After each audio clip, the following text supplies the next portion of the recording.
शुभ प्रभात प्यारे बच्चों। आज हम हिंदी में करेंगे आपने कितना सीखा। इसमें प्रश्न 1 दिया गया है, सही शब्द बॉक्स में लिखें। तो यहाँ पर आप देखिए, एक शब्द को 2 तरह से लिखा हुआ है, उनमें से एक सही है एक गलत है। उसमें से हमें सही शब्द को छांटकर बॉक्स में लिखना है। पहला शब्द हम देखते हैं यहाँ पर, देखिए मुश्किल है। तो मुश्किल को कैसे लिखा जाता है? ये पहले वाला मुश्किल शब्द सही है, तो हम इसको इस बॉक्स में लिख देंगे। ऐसे ही आगे है सब्जी। सब्जी में देखिए सही मात्रा कौन सी लगी हुई है, ये वाला सब्जी सही है, तो इसको हम यहाँ पर लिख देंगे। आगे है आकर्षक। इसमें देखिए र रेफ लगा हुआ है और र रेफ का नियम है कि जहाँ पर वो लगा हुआ है उस वर्ण से पहले उसका उच्चारण किया जाता है। आकर्षक, क र की ध्वनि कहाँ पर आ रही है? क के बाद, यानी कि जहाँ पर उसका उच्चारण होता है उससे अगले वर्ण पर खड़ी रेखा पर र रेफ लगाया जाता है। तो ये वाला आकर्षक हमारा सही है, इसको हम यहाँ पर लिख देंगे।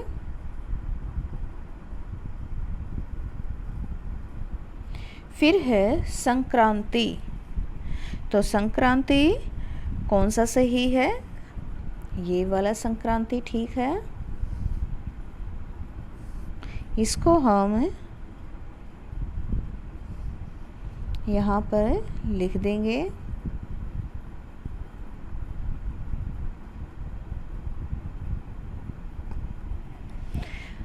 अगला प्रश्न नंबर 2 है, सही शब्दों के सही अर्थ बॉक्स में लिखें। तो यहाँ पर एक शब्द के 2 अर्थ दे रखे हैं और सही अर्थ को छांटकर हमें बॉक्स में लिखना है।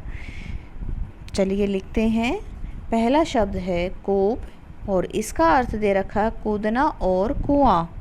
तो इसमें कूप का मतलब होता है कुआं। कुआं हमें यहाँ पर लिखना भी है। आगे है अलबत्ता।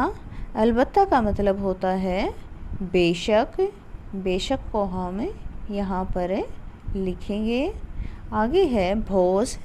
भोज का मतलब होता है दावत और दावत को हम यहाँ पर लिख देंगे।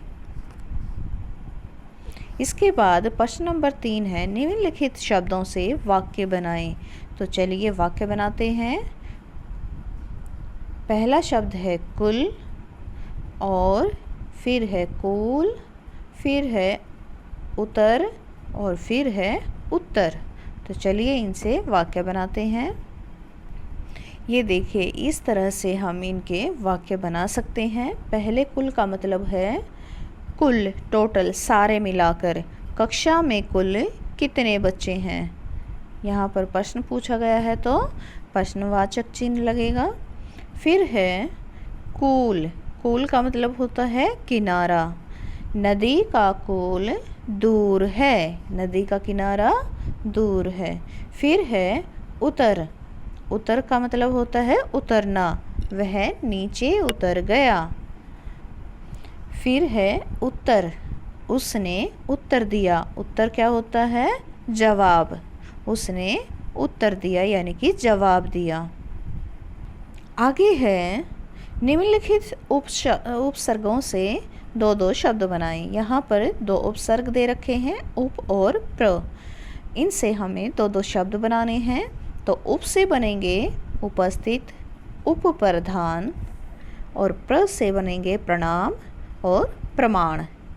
प्रणाम यानी कि नमस्ते और प्रमाण यानी कि सबूत। आगे है प्रश्न नंबर 5, रेखांकित शब्दों के स्थान पर सर्वनाम शब्द का प्रयोग करते हुए पुनः लिखें। तो यहाँ पर हमें कुछ वाक्य दे रखे हैं। बलदेव ने नीचे देखा तो लोग चिल्ला चिल्लाकर बलदेव को बचाने के उपाय बताने लगे, मगर बलदेव के होश उड़े हुए थे। बलदेव की समझ में कोई बात नहीं आ रही थी। तो अब जो अंडरलाइन कर रखे हैं, रेखांकित कर रखे हैं, बलदेव बलदेव बलदेव बार बार प्रयोग कर रखा है, उसकी जगह हमें सर्वनाम शब्द का प्रयोग करके ये वाक्य दोबारा लिखने हैं। तो चलिए लिखते हैं। कैसे शुरू करेंगे? मैं यहाँ से शुरू करती हूँ।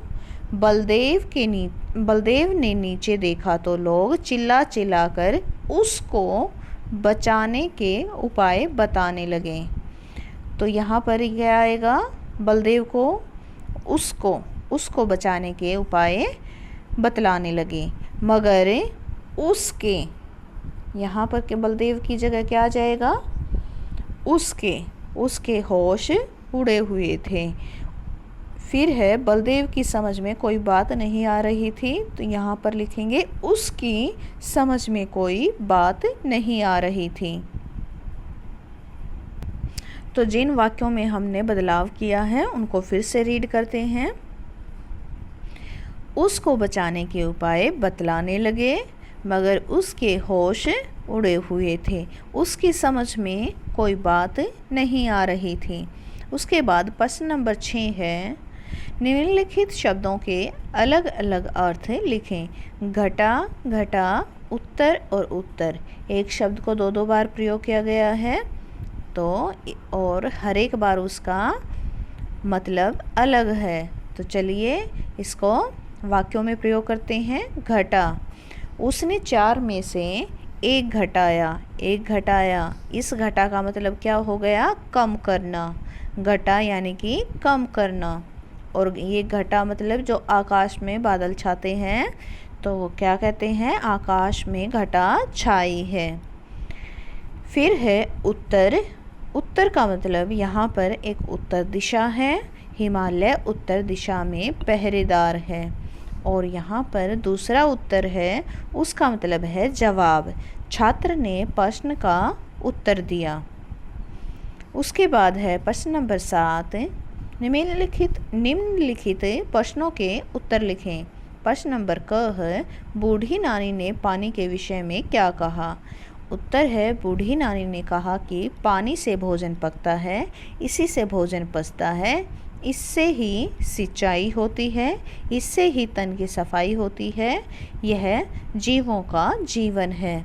प्यारे बच्चों, वैसे तो हरियाणा शिक्षा विभाग की ओर से यह पानी वाला पाठ है जो हमारा पाठ 6, इसको सिलेबस से हटा दिया गया है। लेकिन पानी तेरी अजब कहानी पाठ 6 इसको सिलेबस में से हटा दिया गया है। लेकिन एक ही प्रश्न है, इसलिए मैंने इसको आप के साथ इसको रिवाइज कर लिया है। आगे है प्रश्न नंबर ख, बलदेव गुब्बारे से कैसे उतरा?